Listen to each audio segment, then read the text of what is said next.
Have you ever witnessed a moment so ugly, so unjust that it burns itself into your memory? A moment where the mask of civility slips, revealing a shocking prejudice beneath. Today we're taking you into the sterile, brightly lit chaos of an international airport where a routine flight check-in explodes into a nightmare of public humiliation. You'll hear the venomous words of an airline agent, Caroline Fletcher, aimed at a distinguished black woman, Dr. Imani Hayes. But this isn't just a story about racism, it's a story about consequences. What happens when the person you tried to break holds the one key to saving everything you love? Stay with us, because the karmic twist that follows is more shocking and more personal than you could ever imagine. The air in Terminal 4 of JFK International was a familiar symphony of chaos, a frantic orchestra of rolling suitcases, garbled announcements, and the low hum of 1,000 conversations. For Dr. Imani Hayes, it was merely background noise. She stood in the priority check-in line for Global Wings Airlines, a picture of composed elegance. Her tailored navy blazer and crisp white shirt spoke of a quiet professionalism, a stark contrast to the vacation mode chaos surrounding her. In her hand, she clutched her passport and a first-class ticket to Geneva, Switzerland. This wasn't a holiday.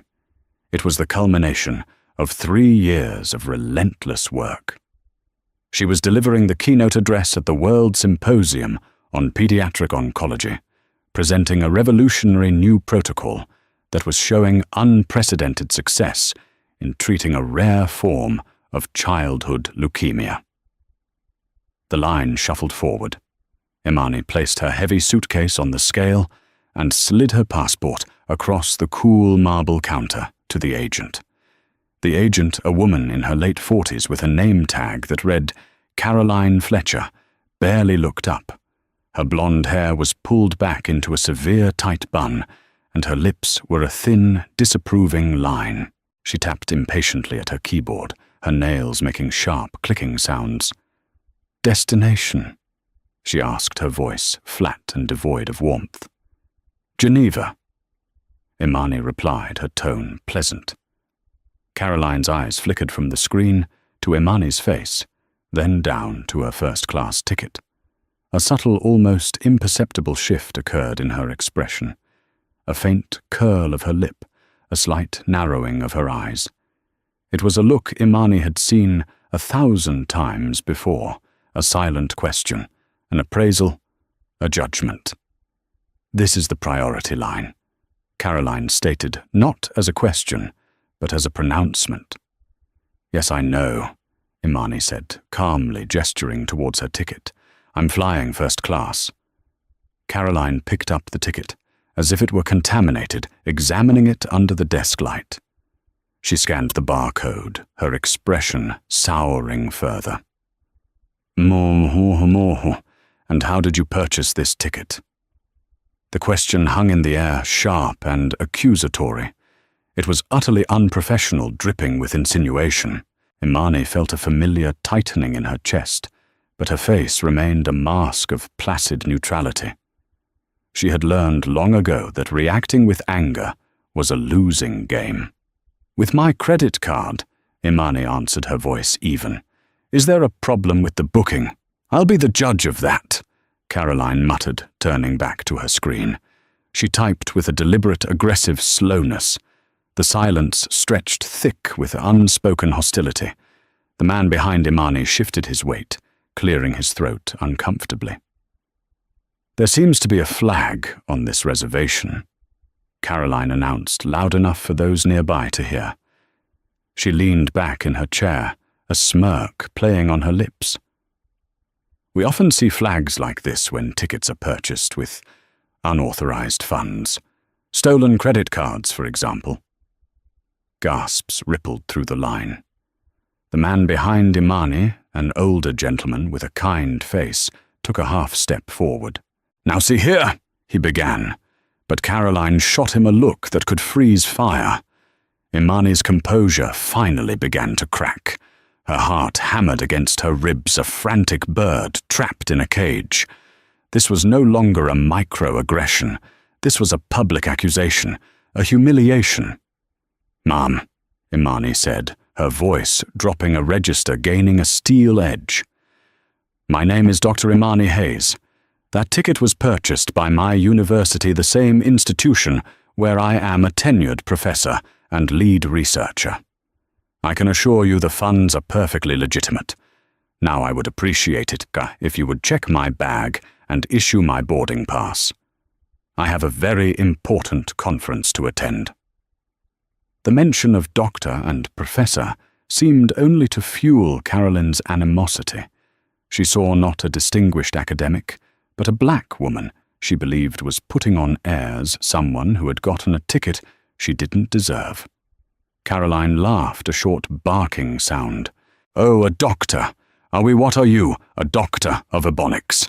Let me guess you got that ticket through some diversity grant, some handout." The words struck Imani with the force of a physical blow. The world seemed to slow down, the background noise fading into a dull roar. The insult was so vile, so naked in its racism, it was breathtaking. She felt hundreds of eyes on her, a mixture of pity, disgust, and morbid curiosity. Her face burned with shame, not for herself, but for the ugliness she was being subjected to. "That is completely inappropriate," Imani said, her voice trembling slightly, despite her best efforts to control it. "I demand to speak to your supervisor. Immediately." "You can demand all you want," Caroline sneered, pushing Imani's passport and ticket back across the counter. "But as far as I'm concerned, this check-in is terminated.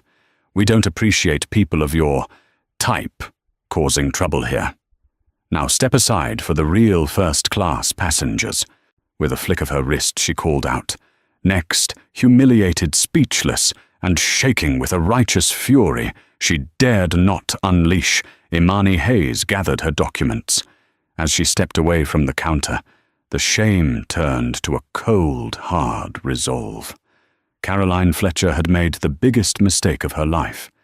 She just didn't know it yet. Imani stepped away from the counter, her body moving on autopilot. Her mind, however, was a maelstrom. The public nature of the humiliation was a unique kind of poison seeping into her pores, making her feel exposed and raw. She could feel the stares of other passengers, some sympathetic, others studiously avoiding her gaze, as if her predicament were contagious. Her first instinct was to flee, to find a quiet corner of the terminal and let the hot tears of rage and mortification fall. But the fighter in her, the woman who had navigated the cutthroat, often prejudiced world of academia to reach its highest echelons, refused to buckle. As she looked for a sign pointing to the airline's customer service office, the older gentleman who had been behind her in line approached. He had a kind, weathered face and wore a tweed jacket that spoke of a different era. "Excuse me, miss," he said, his voice a gentle English baritone. "My name is Arthur Penhaligon. What that woman did, it was beyond reprehensible. Simply monstrous. I just wanted you to know that you're not alone in your disgust." Imani gave him a watery, grateful smile. "Thank you, Mr. Penhaligon. I appreciate that." "It's more than that, my dear," he continued, lowering his voice slightly.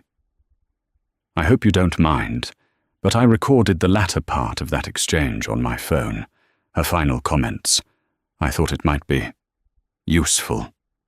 Imani stared at him, stunned. In the heat of the moment, she hadn't noticed. "You did indeed," he nodded gravely. "A person should not be allowed to spew such venom without consequence. If you file a formal complaint, I would be more than willing to serve as a witness and provide the video." He discreetly passed her his business card. He was a retired barrister from London. Armed with a newfound sense of validation, Imani thanked him profusely and made her way to the Global Wings management office. There she met with the terminal's duty manager, a harried-looking man named Mark Donovan. She recounted the entire incident, her voice shaking, but firm, detailing every insinuation, every sneer and the final racist diatribe. Mark's face grew paler with every word. He was a corporate man, a manager of logistics and schedules, not of explosive HR nightmares. He typed furiously into his computer, his brow furrowed. Dr. Hayes, on behalf of Global Wings, I am utterly horrified. This is not our standard. This is not who we are. He made a quick phone call. Within minutes, Caroline Fletcher was called into the office. When she entered, her arrogant demeanor was still firmly in place. She saw Imani and scoffed. "Oh, so you ran here to tattle can't handle a little pushback," she began. But Mark Donovan cut her off. "Caroline, that's enough," he said, his voice sharp. "I have a formal complaint from Dr. Hayes, alleging discriminatory language and refusal of service." She was being difficult, Caroline retorted, her voice rising. "Her ticket was flagged and she got an attitude. I was following protocol." "The protocol does not involve asking how a ticket was purchased or insulting a passenger's intelligence and race." Mark counted his patience, clearly gone. "Dr. Hayes is a keynote speaker at a major international symposium. Her ticket and credentials are unimpeachable. You, on the other hand, have created a catastrophic incident for this airline. Catastrophic, I was just doing my job." As if on cue, Mark's phone buzzed. He glanced at the screen, and all the color drained from his face. He looked from his phone to Caroline, his expression a mixture of fury and despair. "It's too late," he whispered. "It's already online." Arthur Penhaligon had not waited. He had sent the video to his daughter, a journalist at a major online news outlet. The clip, only 30 seconds long, was explosive. It captured Caroline's sneering voice saying, "What are you, a doctor of ebonics?" and her final dismissive, "People of your type." The headline was brutal. "Global Wings agents' racist tirade against black professor, caught on camera." The video was a wildfire. It was being shared, commented on, and retweeted thousands of times per minute. The airline's social media accounts were in a state of meltdown. Caroline's bravado finally shattered. She stared at Mark, her mouth agape. "What? What video?" "You're suspended, Caroline. Effective immediately."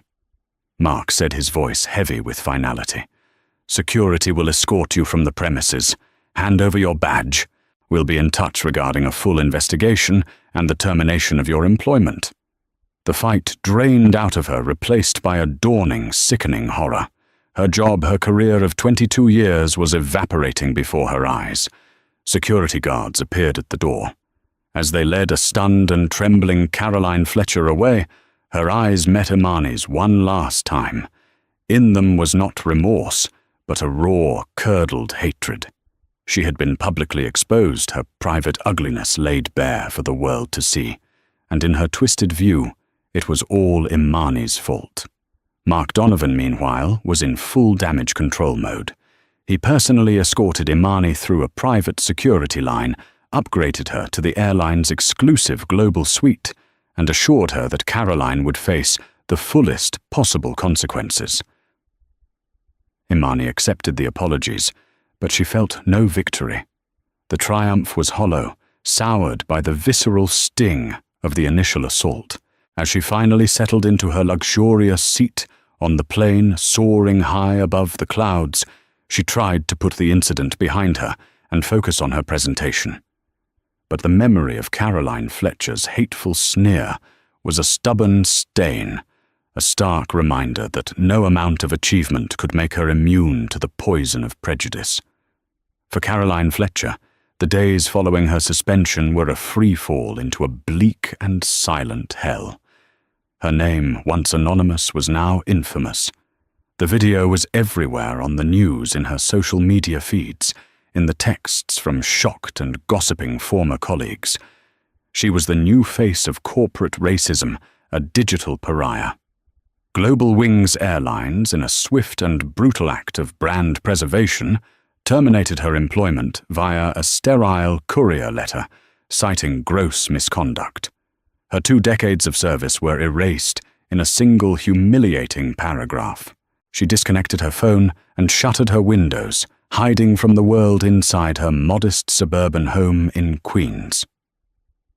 The house was quiet, unnaturally so.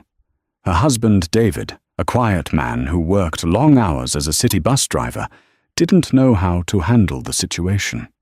He vacillated between anger at her stupidity and a weary, misplaced sense of loyalty.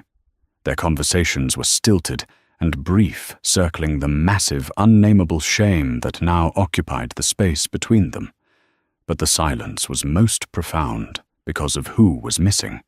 Their world, their entire existence, revolved around their 10-year-old son, Leo. And Leo wasn't home. Leo was 2 miles away at Elmhurst Pediatric Hospital in the oncology ward. For the past 18 months, Caroline and David's lives had been a relentless cycle of hospital visits, chemotherapy sessions, and whispered, terrified consultations with doctors. Leo had a particularly aggressive and rare form of T-cell acute lymphoblastic leukemia. The standard treatments had failed. A bone marrow transplant had been unsuccessful. The cancer, resilient and cruel, had returned with a vengeance. Leo was their only child, a bright, funny boy with his father's gentle eyes and a love for building intricate Lego models of starships. Now he was pale and frail, his once energetic body tethered to IV drips his laughter, a rare and precious commodity. Caroline's job at the airline had been more than just a paycheck. It had been her escape.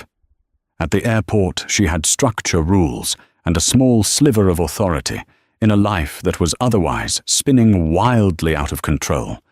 She could dictate who got an upgrade in force baggage weight limits and feel a sense of power that was completely absent in the face of her son's illness.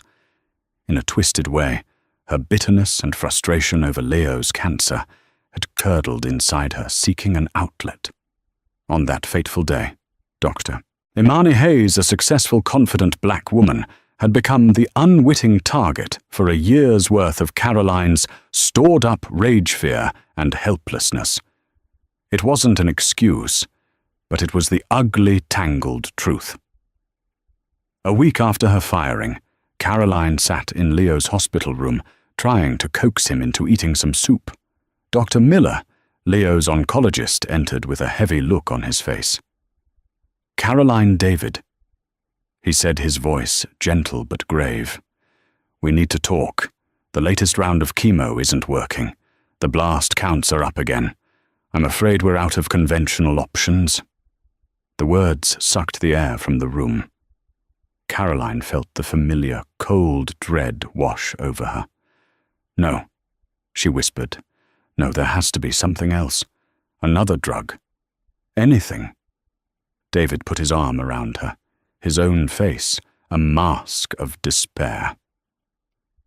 "There is one possibility," Dr. Miller said, slowly pulling a file from under his arm. "It's a long shot. A very long shot. It's a clinical trial based out of a research institute in Geneva, Switzerland. It's an experimental form of CAR T-cell therapy, specifically engineered for this subtype of refractory leukemia. Geneva. The name of the city hit Caroline like a punch to the gut. The trial is incredibly selective. Dr. Miller continued, unaware of the turmoil in her mind. They only take a handful of patients from around the world. The protocol is radical, but the preliminary data from the lab is, well, it's more promising than anything I've ever seen. For children like Leo, it's the only glimmer of hope on the horizon. Hope. It was a word that had become foreign and painful, yet here it was a tiny, fragile spark. "What do we have to do?" David asked, his voice thick with emotion. "We'll do anything. We'll sell the house, anything." "It's not about money," Dr. Miller explained. "It's about eligibility. I've already sent them Leo's files. We have to apply, and the final decision rests entirely with the trial's lead researcher. She developed the protocol, and she personally reviews every single case. Her name is a bit of a legend in the field. She's the gatekeeper." Caroline was barely listening, her mind snagged on the word Geneva. It was a cruel, cosmic coincidence. "What's her name?" Caroline asked, her voice a hollow whisper. The researcher, Dr. Miller, flipped to the front of the file. "She's an American academic, a brilliant immunologist. Let's see. Here it is." He looked up, his expression neutral. "Her name is Dr. Imani Hayes." The world tilted on its axis. The hospital room, the beeping machines, her husband's worried face, it all blurred into an indistinguishable swirl of horror. The name echoed in the silent, unforgiving spaces of her mind. Dr. Imani Hayes. The woman she had insulted. The woman she had tried to humiliate. The woman she had accused of being a fraud and a thief. That woman, the object of her ugliest, most shameful moment, was now the one person on earth who held her son's life in her hands. The revelation shattered what was left of Carolyn Fletcher's world. It wasn't just karma, it was a punishment of biblical proportions, a verdict delivered by a cruel and mocking universe. She stumbled out of Leo's hospital room, gasping for air, the hallway walls closing in on her. David followed, confused by her extreme reaction. "Caroline, what is it? You look like you've seen a ghost." She couldn't speak. She just shook her head, a torrent of silent, hysterical sobs shaking her body. The name, that face, the calm, dignified woman at the check-in counter. It all came rushing back, not as a memory of her own wrongdoing, but as a terrifying premonition of doom. Back home, denial became her first refuge. "It can't be her," she muttered to herself, pacing the worn carpet of her living room. "It must be a different Dr. Hayes. It's a common name." With trembling hands, she opened her laptop. The news stories about her were still there, but she ignored them, her stomach churning. She typed, "Dr. Imani Hayes, Oncology, Geneva," into the search bar. The results were immediate and damning. The first hit was the official page for the World Symposium on Pediatric Oncology. There on the screen was a professional headshot of the keynote speaker. It was her. The same intelligent eyes, the same high cheekbones, the same poised expression that had stared back at her with such unnerving calm at JFK. The biography listed her credentials: a PhD from Johns Hopkins, a postdoctoral fellowship at Stanford, and her current position as the head of the Hayes Immunotherapy Lab. Her specialty novel, CAR T-cell therapies for refractory pediatric leukemias. There was no mistake. It was the same woman. A wave of nausea washed over Caroline. She slammed the laptop shut, as if she could unsee what she had just seen. The full crushing weight of her actions finally landed on her. It wasn't just about a lost job or public shame anymore. Her venom, her prejudice, her momentary lapse into cruelty had potentially cost her son his only chance at life. "David!" She choked out, her voice raw. "We have a problem. A terrible, terrible problem." She confessed everything. Not just the fact that she'd been fired for being rude, but the specific, hideous words she had used. She recounted the sneer about ebonics, the insinuation of theft, the people of your type comment. As she spoke, the words tasted like ash in her own mouth. David listened, his face slowly transforming from confusion to disbelief, and then to a deep, profound disappointment that was far worse than anger. He was a simple man who believed in working hard and treating people with basic decency. He had seen Caroline become more bitter and stressed over the past year, but he had never imagined she was capable of such malice. "You said that to her?" he asked, his voice barely a whisper. To the woman who... "Oh, Caroline, what did you do?" There was no answer she could give. "I don't know," she sobbed. "I was angry. I was scared about Leo. I wasn't thinking." "That's no excuse," he said, shaking his head slowly. "There is no excuse for that." He sank into a chair, the hope that had flickered in the hospital room now utterly extinguished. "It's over then. She'll see Leo's name, see our name on the application, and throw it straight in the trash. And who could blame her? I would." Panic, sharp and electrifying, seized Caroline. David's resignation was a luxury she couldn't afford. "No," she said, her voice hardening with a desperate resolve. "I can't accept that. I won't let Leo die because I was a fool. I have to fix this." "Fix this?" "How?" David asked, looking at her as if she were a stranger. "You can't unsay those words, Caroline.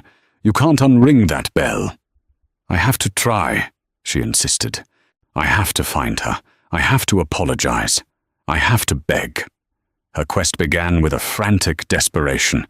She found Dr. Hayes's university email address and composed a dozen different drafts of an apology. Each one felt pathetic and self-serving. "Dear Dr. Hayes, you don't know me, but..." was a lie. "Dear Dr. Hayes, regarding the incident at JFK," felt cold and transactional. "Dear Dr. Hayes, I am so sorry for the unforgivable things I said," seemed like a gross understatement. She finally sent a rambling, incoherent plea, trying to explain about her sick son without sounding like she was making excuses.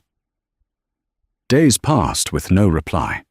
The silence from Dr. Hayes's inbox was a confirmation of her deepest fears. She then tried calling the university's immunology department, but she was stonewalled by a polite but firm administrative assistant who informed her that Dr. Hayes was not taking unscheduled calls. Caroline's desperation grew with each passing hour. "Doctor," Miller called, saying that Leo's condition was deteriorating, and they needed an answer from the Geneva trial soon. Caroline felt like a ghost, haunting the edges of a world she had no right to enter. Dr. Imani Hayes was more than just a person to her now. She was a gatekeeper, an arbiter of fate, standing at the only door that led to her son's survival. And Caroline herself had tried to slam that door in her face, mocking her as she did so, finally driven by a primal fear that eclipsed all sense of pride or shame. She booked a flight. Not to Geneva, but to Baltimore, the city where Dr. Hayes's university was located. She didn't have a plan. She just knew she couldn't sit in her silent house and wait for her son's life to be forfeited. She had to stand before the woman she had wronged, look her in the eye, and plead for the one thing she had denied Dr. Hayes, a measure of humanity.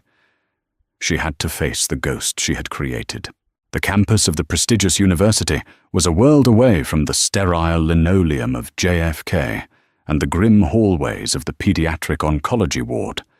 Old brick buildings were draped in ivy, and students bustled along tree-lined paths, their faces full of youth and promise.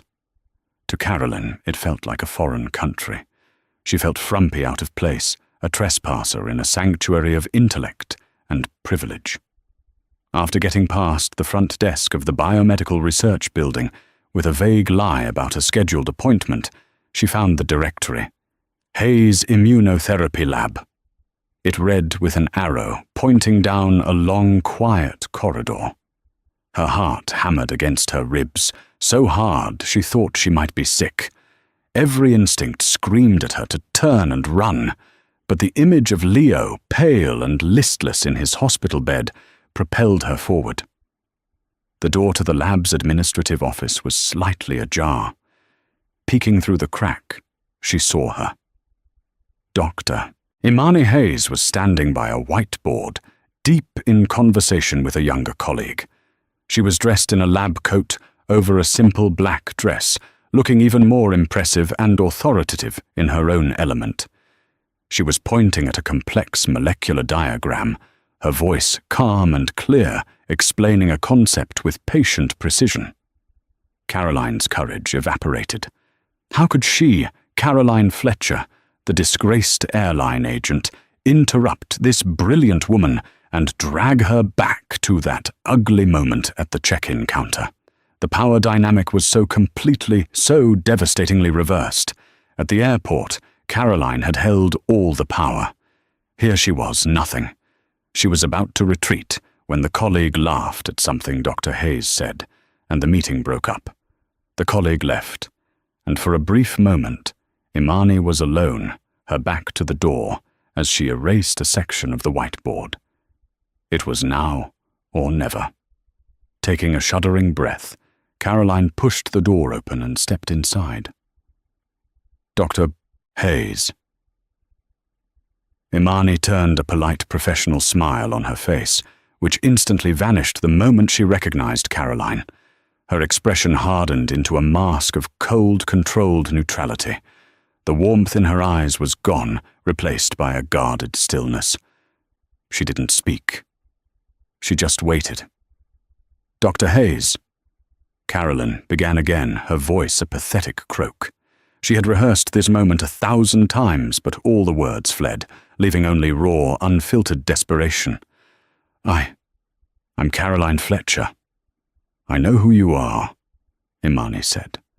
Her voice was quiet, but it carried the weight of a judge's gavel. The tears that Caroline had been holding back began to stream down her face. She took an involuntary step forward, and then stopped herself knowing she had no right to enter this woman's space. I came here to apologize, she stammered, twisting the strap of her purse with trembling hands. What I said to you at the airport, it was monstrous. It was unforgivable. There is no excuse, none. It was the ugliest, most shameful thing I have ever done in my life, and I know that sorry is not enough. It will never be enough.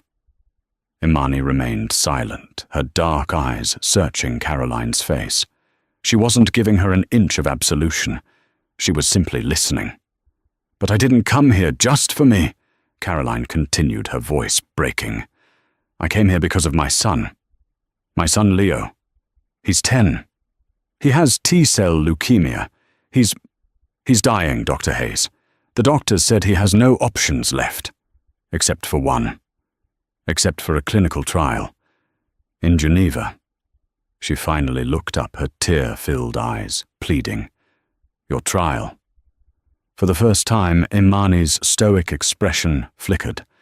A wave of something unreadable shock, perhaps even dismay, passed over her features. She had received Caroline's rambling email, but had deleted it, assuming it was a desperate, manipulative attempt to save her job. She had never connected it to a real patient file. Now standing here was the woman who had hurled racist abuse at her, begging not for a job but for the life of her child. My son's name is Leo Fletcher. Caroline sobbed, all pretense of composure gone. His file, it was sent to you by Dr. Miller from Elmhurst. Please, I am begging you. On my knees, I am begging you. Do not let what I did to you be the reason he doesn't get a chance.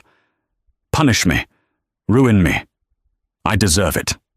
But please, don't let my son pay for my sins. He's just a little boy. He loves Legos and starships, and he's so sick.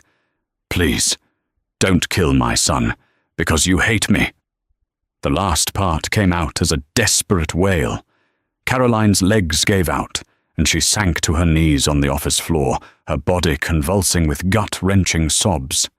She was a woman utterly broken, stripped of all pride, all dignity, all hatred. All that was left was the raw, primal terror of a mother about to lose her child. Imani stood frozen for a long moment, the scene before her almost too much to process. The pure, agonizing irony was staggering. This woman who had questioned her very identity and worth was now kneeling at her feet, placing the most precious thing in her life into Imani's hands. Imani felt a dizzying mix of emotions. The residual anger from the airport was still there, a hot coal in her gut. But seeing Caroline utterly dismantled, not by a corporate firing or public shaming, but by the terror of a parent, stirred something else within her. It wasn't forgiveness. It wasn't pity. It was a profound and unbearable sense of professional duty colliding with a deeply personal wound. Slowly she walked around her desk and looked down at the weeping woman. "Get up," Imani said, her voice soft but firm. It was not a command of pity, but a restoration of a small piece of dignity. "Get off the floor." Caroline looked up, her face streaked with tears and mucus, a portrait of utter devastation. "The Fletcher case file," Imani said, turning to her computer and speaking with a newfound, almost chilling professionalism. "Yes, I saw it come in yesterday. I haven't reviewed the specifics yet." She paused, turning back to face Carolyn, who had struggled to her feet. "My decision regarding any candidate for this trial is based on one thing, and one thing only, the medical data. The patient's cellular markers, their disease progression, and their physiological ability to withstand the protocol. It has nothing to do with their parents." She looked directly into Caroline's eyes, and for the first time, Caroline saw not the victim she had created, but the powerful, brilliant doctor she had insulted. "Your son will be evaluated by the same standards as every other child," Imani stated, her voice devoid of any emotion. "He will receive no special consideration, and he will not be penalized. He will be a set of data points, a medical case. Nothing more. Now I have work to do. You should go back to your son." It wasn't forgiveness. It wasn't absolution. It was something far more complex, and for Carolyn far more terrifying. It was a cold, impartial, and unbearable mercy. Her son's fate would not be decided by anger or a desire for revenge, but by the dispassionate calculus of science.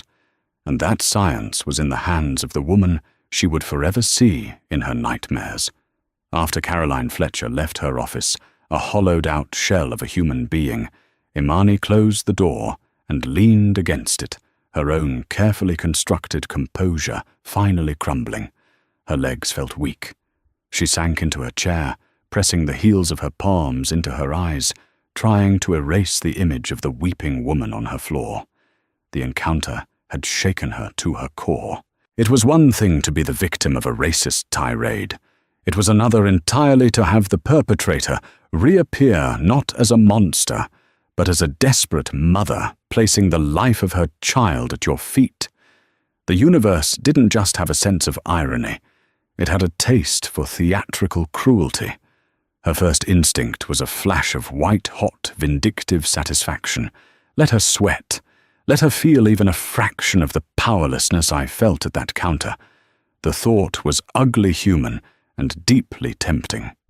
She could find a reason, any reason, to disqualify the boy. A slight irregularity in his blood work, a borderline cardio function. The criteria were so stringent that disqualification was easy and in many cases necessary. No one would ever know. It would be her secret, a quiet, perfect revenge. But the thought died as quickly as it appeared, leaving a sour taste in her mouth. That wasn't who she was. Her entire life's work, the countless sleepless nights in the lab, the relentless pursuit of funding, the years of painstaking research, it was all dedicated to one singular purpose: saving children like Leo Fletcher. To deny a child a chance at life because of the sins of his mother would be a betrayal of everything she stood for. It would be allowing Caroline Fletcher's ugliness to infect her, to corrupt her life's work. It would be letting the demon win. Still, the emotional turmoil was immense. She pulled up Leo Fletcher's file on her secure server. For a moment, she hesitated. Clicking on that file felt like a momentous act. It meant stepping past the personal and into the professional, and she wasn't sure she was ready. She called her closest colleague and friend, Dr. Ben Carter. "Ben, can you come to my office?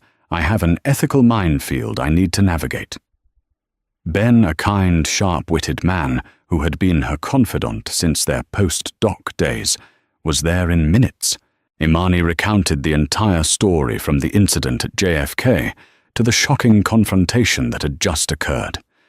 Ben listened intently, his expression growing more astonished with every detail.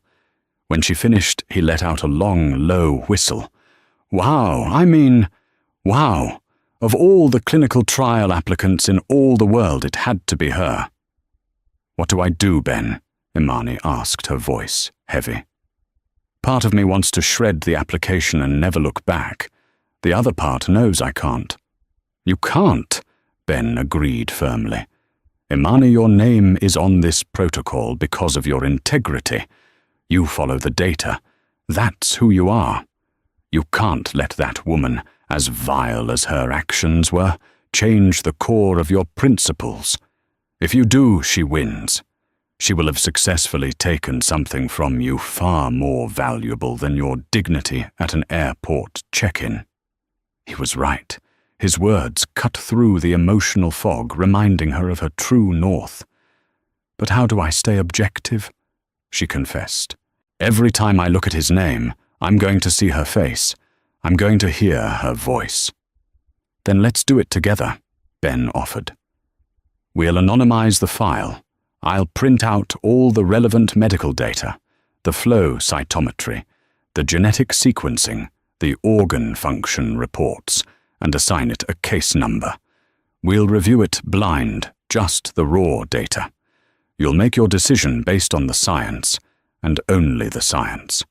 We'll document every step. That way you'll know, and we'll have a record, that your decision was impartial." It was the perfect solution. It was a firewall between her personal injury and her professional responsibility. For the next 2 hours they worked. Ben compiled the data into a sterile, anonymous file labeled Case 7B4L. Imani cleared her mind, focusing as she had thousands of times before on the intricate language of the human body at war with itself. She analyzed the specific genetic markers of the boy's leukemia cells. She cross-referenced his HLA type. She scrutinized his cardiac and pulmonary function reports. Slowly, a picture began to emerge from the numbers and charts. Case 7B4L was a perfect candidate, a terrifyingly perfect candidate. The boy's specific T-cell receptor mutation was an exact match for the antigen targeted by her experimental CAR T-cells. His body, though weakened, was still strong enough to withstand the initial cytokine storm that often accompanied the treatment. According to her own models and predictive algorithms, this patient had a higher-than-average probability of a positive response. The data was unequivocal. To deny him would be medical negligence. She looked up at Ben, her face pale. "He's a match," she said, her voice quiet. "An ideal candidate, actually." Ben nodded slowly. "Then that's your answer." Imani took a deep breath. The decision was made. But the hard part was yet to come. Accepting the boy into the trial meant she would have to see Caroline Fletcher again, not as a stranger, but as the mother of her patient. Their lives, which had collided so violently and briefly at an airport, were now about to become inextricably, intimately intertwined. The karma hitting Caroline wasn't a simple no. It was a much more complex, much more profound form of reckoning. Caroline's punishment wouldn't be the death of her son. Her punishment would be that she would have to spend the rest of her life knowing that her child was alive because of the grace, professionalism, and humanity of the black woman she had tried to shatter. She would have to look Imani in the eye week after week at the clinic in Geneva and live with the suffocating weight of that debt. It was a far heavier and far more fitting sentence. The journey to Geneva was a silent, suffocating affair. Seated in the cramped economy section of a transatlantic flight, a bitter irony that was not lost on Caroline, she stared out the window at the endless expanse of clouds, feeling like a ghost. This was the same journey Dr. Imani Hayes had been set to take a trip Caroline had tried to sabotage. Now Caroline was the one making the pilgrimage, not as a figure of authority, but as a beggar seeking a miracle at a shrine she herself had desecrated. David sat beside her, a stoic, anxious statue holding a sleeping Leo across his lap. The financial cost of this venture was astronomical. They had liquidated their 401ks, taken a second mortgage on their small home, and accepted humbled donations from family. They were betting their entire existence on the slim hope that a woman who had every reason to despise them would save their world. The clinic itself was unlike any hospital they had ever seen. Nestled on the pristine shores of Lake Geneva, the building was a masterpiece of glass and steel, exuding a quiet, terrifying competence. Inside, the air was still and smelled faintly of lavender and antiseptic. Staff from around the world moved with a hushed efficiency, their voices low and melodic. In the waiting area, Caroline saw other families, their faces etched with the same combination of hope and terror that she felt consuming her. There was a wealthy-looking couple from Dubai, a young family from Brazil speaking worried Portuguese. They were all members of the same grim club brought here by desperation. Caroline felt like an imposter, among them a fraud. They deserved to be here. She had only gotten through the door by an act of what felt like unbearable mercy. Their first consultation was scheduled in a room that overlooked the tranquil lake. The view was beautiful, but it offered no comfort. They waited for 15 minutes, the silence in the room broken only by the soft ticking of a minimalist wall clock and Leo's shallow breathing. Every tick felt like a judgment. David tried to engage Leo in a game on his tablet, but the boy was too listless. Caroline just sat her hands clenched so tightly in her lap that her knuckles were white. The door opened with a soft click, and Dr. Imani Hayes entered. She wasn't wearing the lab coat Caroline had expected, but a simple, elegant grey dress that spoke of effortless authority. She carried a tablet in one hand, her expression calm, professional, and utterly unreadable. The entire gravitational field of the room instantly shifted, centering on her. Her eyes swept over them, giving Caroline a glance so brief and impersonal it was like being looked through. Then her entire focus softened as she crouched down to be at eye level with the small boy in the oversized chair. "Hello, Leo," Imani said, and her voice was a different instrument now, warm, gentle, and resonant, with a kindness that stunned Caroline. "My name is Dr. Hayes.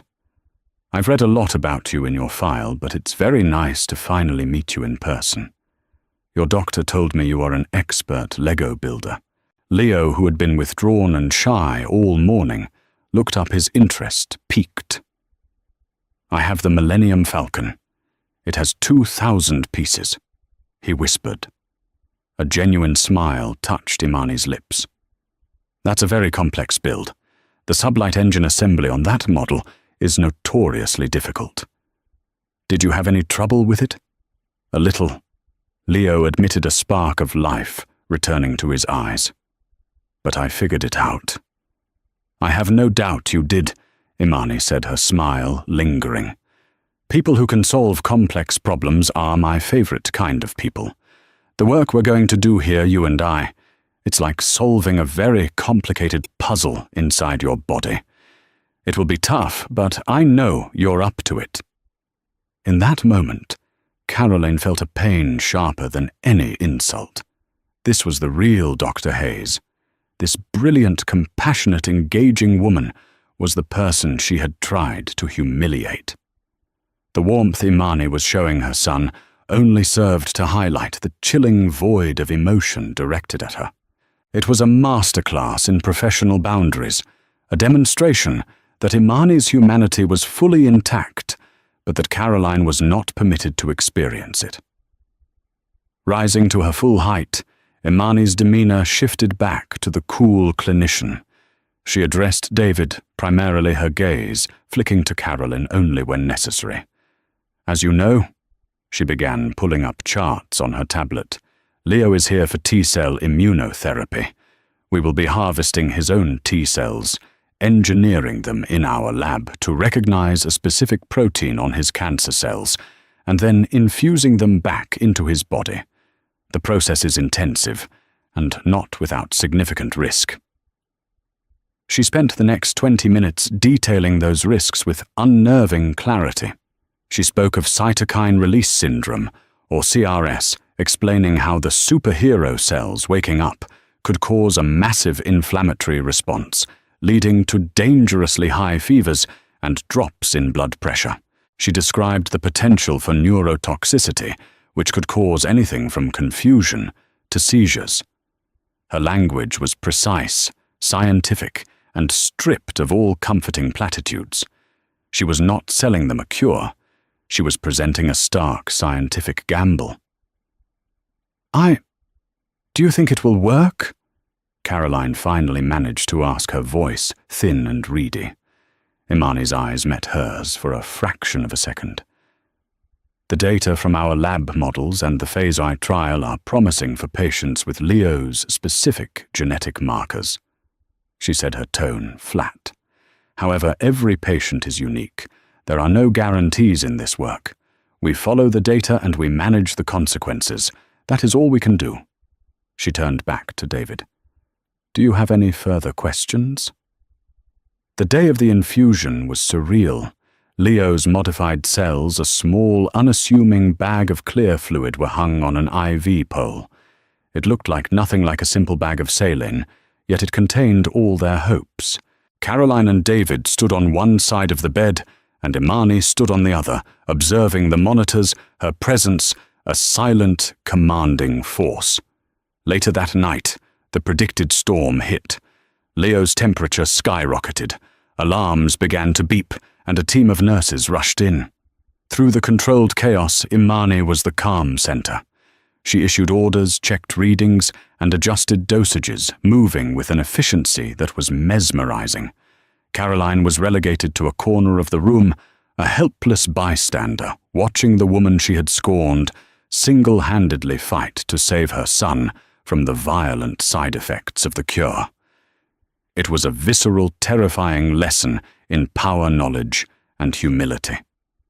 A few nights later, during a quiet moment when the crisis had passed, Caroline found Imani standing by Leo's bedside, checking his chart. Leo was sleeping, his breathing deep, and even for the first time in days. "Dr. Hayes," Caroline whispered, her throat tight. The words she had rehearsed felt impossibly small. "I know thank you isn't enough. It will never be enough. There are no words for what you are doing." Imani finished her notation before turning to face her. In the dim light of the hospital room, her face was a mask of exhaustion and resolve. "I told you before, Caroline. I am not doing this for you," she said, her voice low but unyielding. "I want you to understand that. This has nothing to do with forgiveness, because some things are unforgivable. This is about my work. My work is about creating something that heals, that restores order. Your prejudice, the words you used, that is the energy of chaos and destruction. I will not allow that energy to influence my work. I am doing this for Leo, and I am doing it for the integrity of the science I have dedicated my life to. You are a variable I have chosen to disregard for the sake of the mission." The words were cold, clinical, and precise, and they were the most profoundly freeing words Caroline had ever heard. Imani wasn't holding a grudge over her head. She was simply rendering Caroline and her hatred irrelevant. the ultimate dismissal. Caroline was not a villain to be vanquished. She was simply a piece of meaningless noise in the symphony of Imani's life's work. 6 agonizing weeks later, they were summoned back to the consultation room with the lake view. The final bone marrow biopsy results were in. Imani sat across the desk from them, a single file in front of her. She opened it, and for the first time, Caroline felt she couldn't breathe. Imani turned her laptop screen towards them. On it were 2 images. The first was a microscopic slide teeming with angry purple-stained leukemia cells. "This was Leo's bone marrow 8 weeks ago," she said. Then she clicked to the next image. It was a field of healthy, orderly blood cells, the cancerous invaders entirely gone. "And this is Leo's marrow as of yesterday morning." She looked at them, her professional mask, finally giving way to a small, tired but genuine smile. "Leo is in complete molecular remission. We have no detectable disease.